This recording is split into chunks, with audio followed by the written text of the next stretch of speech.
50 years ago, the world dramatically changed for people saving for retirement. What changed? Well, a landmark law known as ERISA, the Employee Retirement Income Security Act, was enacted. This groundbreaking legislation set new standards for pension protections and redefined employers' role in the retirement security. But ERISA's impact didn't stop there. It continues to shape the way we save and invest today. So what does ERISA do? What are its flaws? And most importantly, what can be done to improve it? Hi, I'm your host, Bob Powell, and welcome to a special episode of Decoding Retirement. Joining me to discuss ERISA are Molly Moorhead, a personal finance editor here at Yahoo Finance, and Kerry, Hannon, a senior columnist at Yahoo Finance. And this episode is special not only because of the topic, but also because I'm turning over my hosting duties to Molly, and instead of me asking questions, Kerry and I will join forces to discuss everything ERISA. Molly? Let's start with a brief history of ERISA. When did this law come to be and what led to it being enacted? Yeah, so Molly, what happened is, roughly, 5 decades ago, there were some big companies that were starting to sort of abandon their traditional pension plans. And the two big names that kind of stirred this whole thing was, and classic car buffs will get this one, Studebaker and Packard. They merged and then they eventually went out of business. And thousands of their workers were left without their pension that they had been expecting. So this spurred the law, but as Bob can tell you, it didn't happen that day. Right, so as many things that happened in the world of securities law, the Studebaker-Packard incident where they terminated the retirement plan for all their hourly workers took place in 1963, Molly. So it took 10 years before legislation was enacted in order to help employees who have pension plans. Yeah, and the whole idea was really to give workers some kind of retirement security so that they knew that they had something coming from them. And there were a number of things that went into this law to make that a reality. And Bob, do you want to outline? There's a couple of those. Yeah, there are some things that ERISA did, Molly, that I think are really important to note. Most importantly, what ERISA did is create a more stable system so that things like the Studebaker-Packard thing doesn't happen again, or if it does, there are provisions in place to make sure that people get their benefits. So most important to me is that it ensures plan participants receive their benefits, ultimately. There's like a government safety net there to protect that money. One of the enactments, one of the provisions was we created something called the Pension Benefit Guarantee Corporation, which is in essence an insurance company that says if your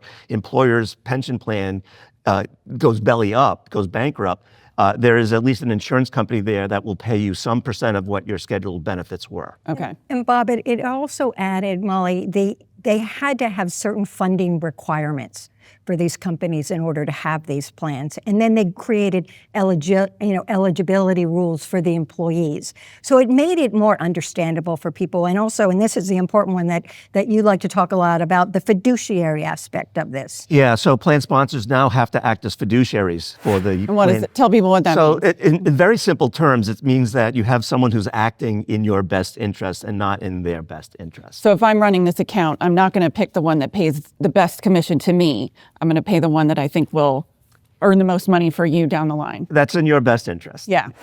Okay. And then we also talked about funding requirements. That's funding that meaning the money the company has to put in. Exactly. It has to shore up to say they actually have the ability to make these payments to their workers. But an important thing there, Molly, too, is the vesting part. That it used to be, there was a long period of time that someone had to work at a company before they were eligible for a traditional retirement plan.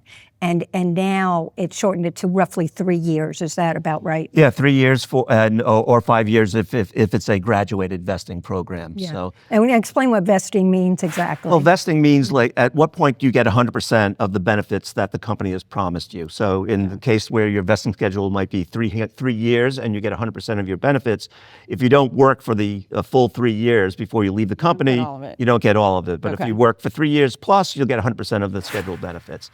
The other interesting thing about the law is it does require reporting and disclosure now. So for instance, a company now has to report the degree to which they are underfunded or funded or overfunded in their pension plan. And today, many companies, many pension plans are underfunded, but that at least now plan participants know the degree to which their pension plan may be underfunded. Not a surprise. This is a defined pension specifically. We shouldn't, we'll get into the Correct. fact that It should the be old a 401k defined had benefit. not emerged when this law went into place. Right, and I think always when in doubt, the plan participants should go to their employee benefit HR department and find out these things, because these are all made publicly available. Yeah, good tip. So let's move on to, we've talked about what the law was designed to do. Let's talk now about how well it's worked. Bob, earlier you interviewed Marsha Wagner, a nationally recognized ERISA attorney. We have a clip from that conversation, so let's take a look. ERISA was created to be a win-win-win statute. It was created to be a win for employers who would get great tax deductions if they could benefit their employees. It was a great win for the government because it really helps people retire, and therefore Social Security is not as adversely impacted. And thirdly, it helps employees because they actually get pension and welfare benefits they might not otherwise get. Bob, that's a lot of winning. Tell us some more about the wins. Well, I think, we've covered many of the wins, right? We've got retirement benefit stability, we've got vesting now, we've got cost reductions and transparency. So those are all big wins for employers to a degree, employees to a degree, and for policymakers. I think some of the interesting things that are losses, flaws perhaps, is the fact— Hold on. Don't turn negative on me yet. All right. Kerry, I want to say one other. I think that it is a positive that out of this situation, the 401k was came along just after this law had been enacted, and it did open the door for a new kind of, and that clause was added a couple of years after the original law was enacted. But it did give employees this avenue that we'll talk more about to really take control of their own retirement savings. Yeah, and that's sort of like where we get to this notion of what is the flaw of ERISA today, if you want to jump there. Yep. Well, we've got another clip from Marsha about some of these shortcomings. So let's listen to that first. The first main issue that ERISA has, that the pension industry has had to face in the past 50 years, is the increasing complexity of the regulatory, the statutory for one, but even more so the regulatory framework. The regulatory framework is outrageous.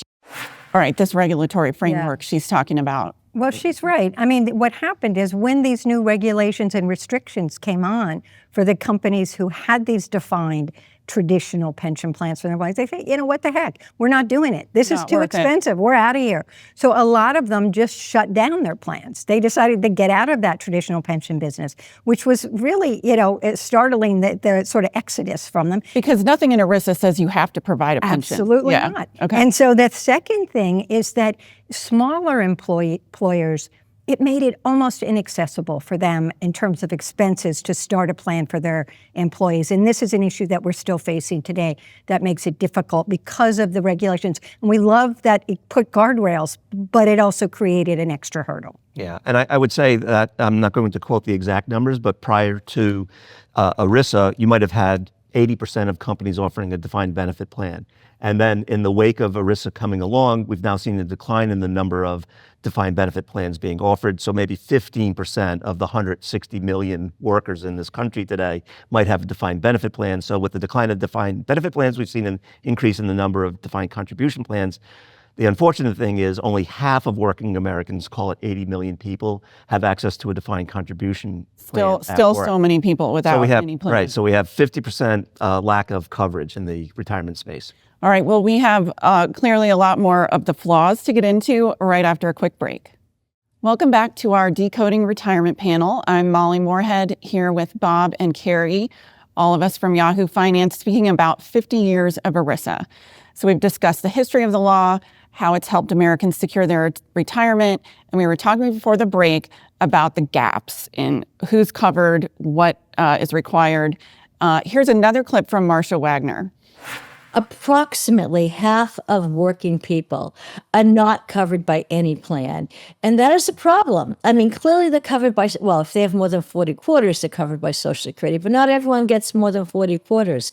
So you do have a contingent of the working poor that is really outside the purview of the ERISA world. And that is problematic. All right, Bob, she's talking again about the people who are kind of left behind. I think before the break you said 80 million. Yeah, that's we have about 160 million workers in America. Only 50% of them are in an employer-sponsored plan through a 401k, a 403b, 457 plan, typically. Okay. So those folks are without retirement savings and at risk of not being able to have a standard of living that they desire in retirement. And then there's always Social Security, but as we all know at this table anyway, Social Security is underfunded. So Kerry, what about those people who only have Social Security to look forward to? Well, right, and Social Security was really only designed to replace about 40% of someone's pre-retirement income. So it's not, something that many people can find a way. Trust me, people will find a way to make it work if they have to. But you're losing that third, that other leg that you can depend on for income security as you age. And I think it's really critical to make it possible. And one thing, Bob and I don't know, you've talked about this a lot, the idea of getting people enrolled in these even earlier. So the ones that don't have plans, but even the ones that do have plans, there's no, it's just now, up until now, there was an auto enrollment. And people that don't get automatically enrolled in a retirement plan, they don't save. I think it's something like 5% of people will save on their own. Once you have auto enrollment by an employer, it bumps up to 80%. Or close to that. Is that about the figures you? Yeah, it's 80%, and in addition to auto enrollment, we now have auto escalation. So people might start at 3%, but they're being escalated to 4%, 5%, 6%, a year. Yeah, 1% a year. So that is a beneficial thing. Let me ask something else that neither one of you has mentioned yet. Individual retirement accounts, or otherwise known as IRAs. Yeah. What did ERISA do with IRAs? Oh, we forgot. That Great is question. Well, that's the big flaw. That's one of the big flaws we got. Because, they weren't really existing at that point. We didn't have them. And so even today, the IRAs, which IRA accounts have more, there's more funds in those retirement money in the IRAs that are in 401k plans. And there is no fiduciary. No fiduciary rule. And quick aside for people about IRAs, these are accounts where you save for retirement. They're tax advantaged, but they're not through an employer. You're doing this on your own. And that's why they weren't included in this law, right? And they kind of weren't a thing. ERISA is all about employers. Yeah. Yeah. And yet this is the vehicle so many people are using, and it's kind of the Wild West. Yeah, exactly. Good way to phrase it. And a lot of it is the rollovers. People who have changed jobs or left their jobs, and they roll over from their 401k or their 401b into an IRA account. And so there's an enormous amount of money moving into these, and there's no regulation there. So this is one of the big flaws, Molly, which is I have a 401k at work. It operates under ERISA.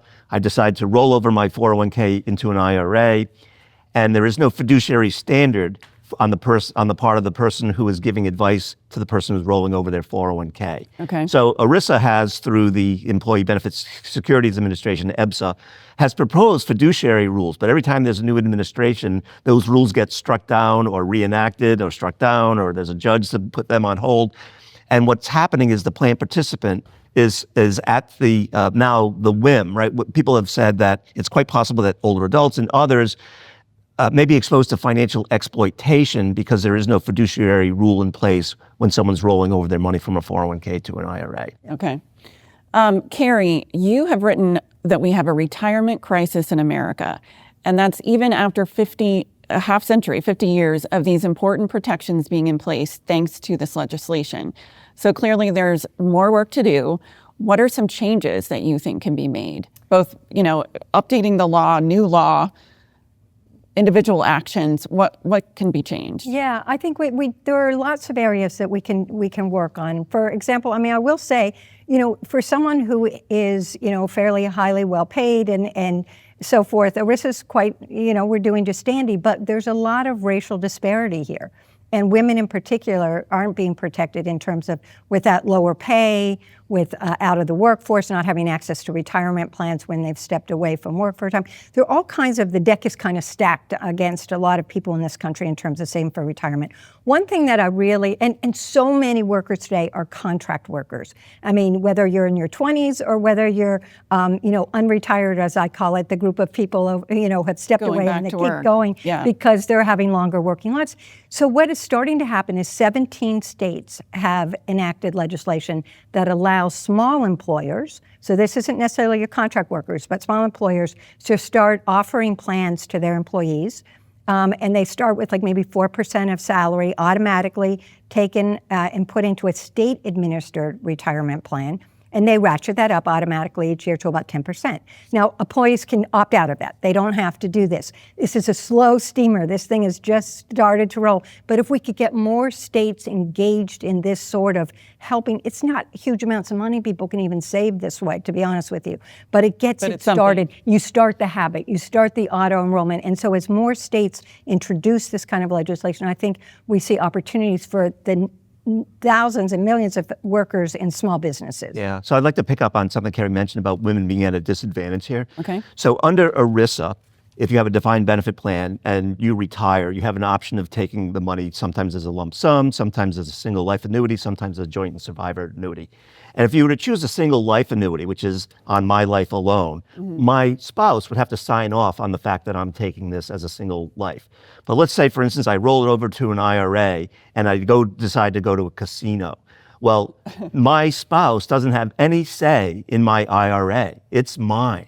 Your money to go lose. It's my money to go lose, to go buy a mobile home if I want to do that, or an RV or whatever the case may be. So I think of it as ERISA needs to sort of cover all kinds of retirement accounts and protect everyone involved, including beneficiaries. So that might mean right now, not all 457 plans are covered, not all 403B plans are covered, IRAs are not covered. So we need to expand ERISA so that we have this sort of uniform retirement security law. Okay. And the second part of that, Molly, would be around the fiduciary rule. So right now we talk about how when laws are enacted, it's in reaction to something, not in anticipation of something. And so we have a fiduciary rule that is scattered. We have a SEC, the Securities and Exchange Commission, has a fiduciary rule for investment advisors.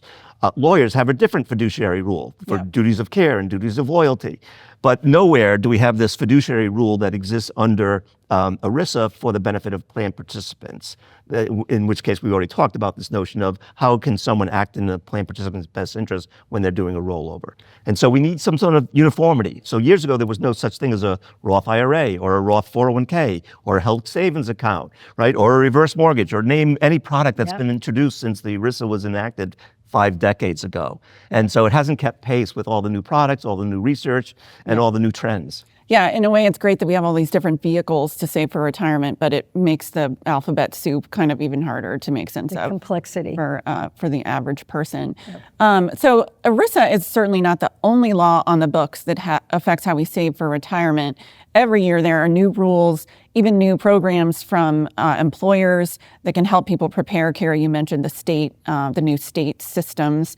What else do people need to know about, starting with Secure 2.0? Well, I'll just start with the one thing that I think is exciting that started just this year. Just in January, we started, if somebody has been a contract worker for an employer and has worked 500 hours a year for 2 years, consecutive years, employers now have to allow them to enroll in their employer-provided retirement plan. This is hugely helpful to many employees who are long-term contract workers, gig workers. Yeah. I mean, and this is just a start. I hope we can find more ways to get gig workers opportunities to save. But this thing that went into this part of Secure 2.0 that started this year is rather significant. I don't think it's gotten enough attention. Yeah, and the other thing about it is under Secure 2.0, small employers are now given, can access a credit to offer a retirement plan in their workplace. A tax credit. A tax credit. Okay. So, and typically it's the small employer that's not offering a plan to their workers. Because and it's so expensive. It's so expensive, and typically it's a low hourly wage worker that's not getting the benefit of an employer-sponsored plan. So hopefully more small employers will start to offer plans now because of the credit that they'll get. Yeah. And I think that, that could go a long way. The other thing that I think that's really interesting is, as you talk about people sort of needing to keep pace with all the changes, is in the Secure Act 2.0, one of the changes that goes into effect this year is the age 60 to 63 super catch-up contribution. Okay, I was going to mention catch-up contributions. I love that, but I got to be a contrarian here. A lot of people don't have extra money to put away. No, they don't. Can't even do It the sounds minimum. lovely, No, but no. you start saying, oh, and I've talked to so many people who go, oh, that's wonderful, but If I could do it. yeah, you know, but in theory, it's great. On paper, it's a great It is. provision. And we should say that all of these types of accounts have contribution limits. You can only put so much money in a year. For 401k, it's some giant amount that, most of us never come close to. And then the older you get, you're allowed to put more aside 50. if you can. Yeah. And so again, if you can, we know a lot of people can't. But there is that old notion too that like if it just comes directly out of your paycheck, you don't miss it as much as if you have to kind of pull it out of the bank and put it in this. It's separate account. absolutely true. I mean, I've experienced that. Probably both of you have. I mean, it's so true. Yeah. But what we need is opportunities for people at lower income levels to save, because it's super hard to get started. And I also think that one of the things that we need to look at is when we look at other countries and where they rank in terms of retirement security, we rank fairly low when you look across the world, right? The Netherlands, Denmark, Australia, other countries do a far much better job of helping their citizens become financially secure in retirement. And we don't get good grades there. So we need, I think, to look at what other countries are doing that we can incorporate here, again, to sort of make it better. Since we've put the onus on regular people to save for their retirement, we should make it easier for them. I'll do a quick plug for Social Security, though, because even though we're concerned about what the future might be, the fact is this is adjusted for inflation every year. It is the one thing that is really something seniors can count on, in the sense that it does keep pace where most of your investments, there's no guarantee there. This one does increase each year with the inflation, if there is an inflation bump. Not every year, right? I mean, but many years it does. I mean, Bob, wouldn't you say? I mean, it's like an annuity right there. When you talk to sort of the academicians who study these things, people always say Social Security is the best thing going because of it being inflation adjusted. So we're about out of time. Bob, I want to ask you to give us your final thoughts. You've said to me before that people have to be their own advocates for saving for retirement, securing their own retirement. Yeah, I mean, ultimately, you're in charge of your own retirement, Molly, right? Unfortunately, it's not the government, it's not your employer, it's all on you. You have to be your own best advocate when it comes to saving for, investing in retirement. And that means you need to take matters into your own hands. You have to stay abreast of the new laws, the new regulations, the new research, the new products. All those things are on you, right? And our listeners, right? They have to sort of stay abreast of everything, because no one is going to sort of say, hey, you forgot to, check this box when you retired. So stay current. And then when in doubt, get help from a qualified, competent professional, because, sometimes you need a sounding board, and that can go a long way.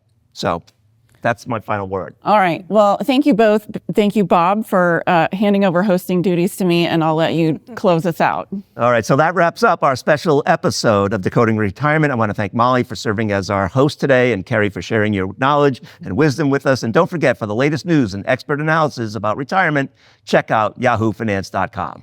If you've got questions about money or retirement, email me at askbob@yahooinc.com, and we'll do our best to answer your questions in a future episode.